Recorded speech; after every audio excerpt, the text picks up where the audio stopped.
This is Charter Local Edition. I'm Brad Pomerance in the state capital, Nashville, Tennessee, and we are joined by Tim Wirgau. He is a member of the House of Representatives. He is the chair of the Local Government Committee. And as a result, sir, I'd like to speak with you about the impact of beautiful Tennessee tourism to local communities like your own, for example. Yes. Tourism is a tremendous thing that's happening all across the state of Tennessee. Matter of fact, we're having such an impact that Governor Haslam has put more money into the tourism budget to allow us to expand. But you ask, and we'll go there. Right, please. About just a simple thing that's in my community in Henry County, Tennessee. Which is also home of the world's biggest fish fry. So we gather. Nice. We'll have folks that literally come from all over the world to enjoy the world's biggest fish fry. We cook over 11,000 pounds of fish in a matter of a couple days, which is pretty fascinating. Nice, I can imagine. Which leads us into that tourism that we talked about.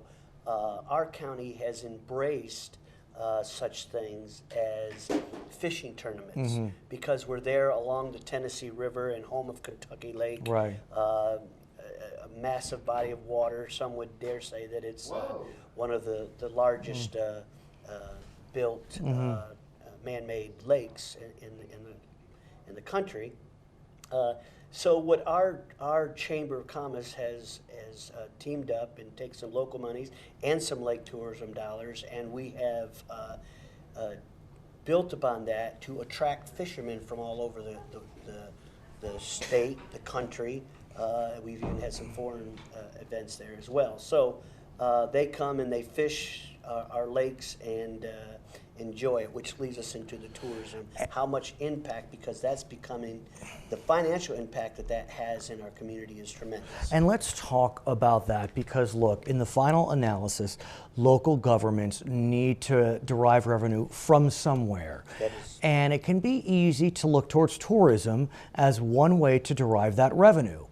And so here in Tennessee, there is, of course, a hotel tax. It's 50 states do this. That is correct. And when you add up the state tax, when you add up the local tax, the city tax, the county tax, it is reaching close to 20%, 19 3/4 cents. But some communities, including, as an example, Deckard, has looked to go beyond that 19.75%, and that's been before your committee. That is correct. And since I have become that local chair of that committee, we have learned more about that. And I would say that we kind of have established that as a rule of at that 19.75%. And let me give you some examples of how we have arrived at that figure.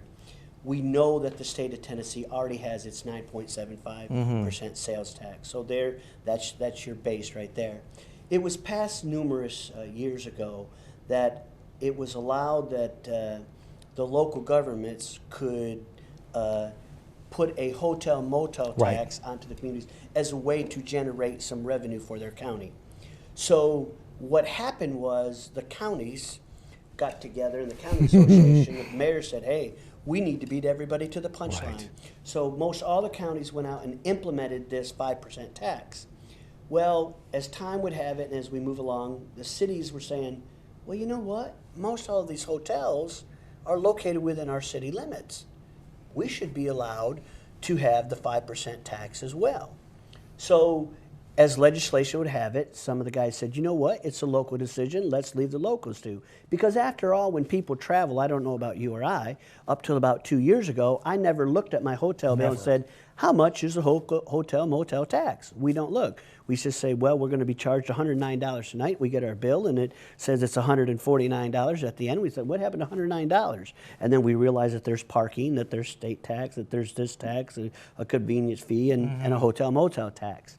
But what has happened is the hotel motel tax was basically derived to allow communities to promote their area, to promote this tourism.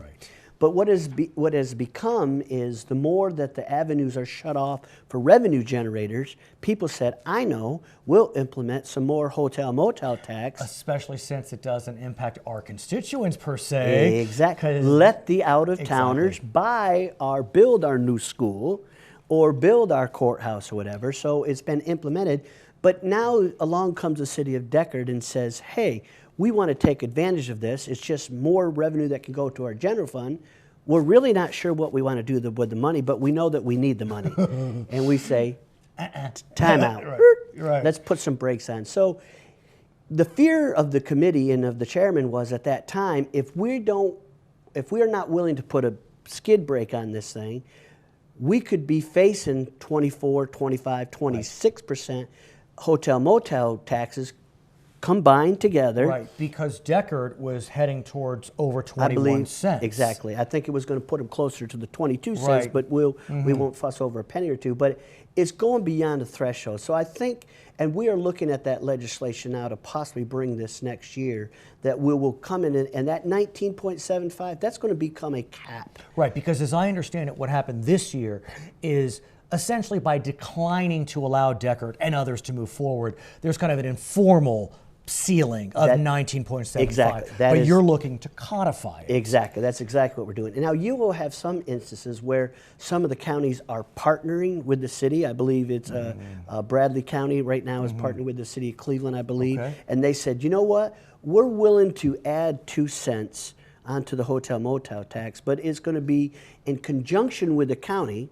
So therefore the city and the county come together to do this project, to build this economic this site for an industrial park, and this is part of the way that we're going to pay for it. At what point, though, do you feel as if the hotel motel tax is a disincentive to tourism? I mean, have we looked at our friends in Georgia, Tennessee, North Carolina, South Carolina? I mean, are they so much lower that we could be disadvantaging ourselves? That is the fear, and I think that is the reason why we had to put the brakes on at some point. Tennessee is doing a great job, but what we must remember is that we do touch 8 other states. Oh, yes, we do. And we have limited to ourselves for the sources of the revenue that we have. So, for example, you, I understand, are near the Kentucky border. That is correct. And are you close enough that Kentucky can start trying to pull some of your tourism dollars? And here's what we're starting to see. Okay. In my mindset, we talked about it earlier, most people do not say, oh my goodness, what is hotel motel tax? But when you have neighboring states that are starting to put billboards up in our state along the interstates to say, guess what? 10 more miles, you can pay a cheaper tax. Now that starts to become a thing, because we're also worried. Look, the state of Kentucky, just for example, that I live to, is only 6% sales tax. We're 9.75%. So already we are chasing the northern part of folks living in our county to the Kentucky state line to do their shopping. And that is my fear. As we continue to increase these taxes, we're going to force our own citizens But at the same time, we think about, for example, hall tax reform. With hall tax reform, there's effort to either cut it back or eliminate this hall income tax on stocks and bonds, but locals get 3/8 of that.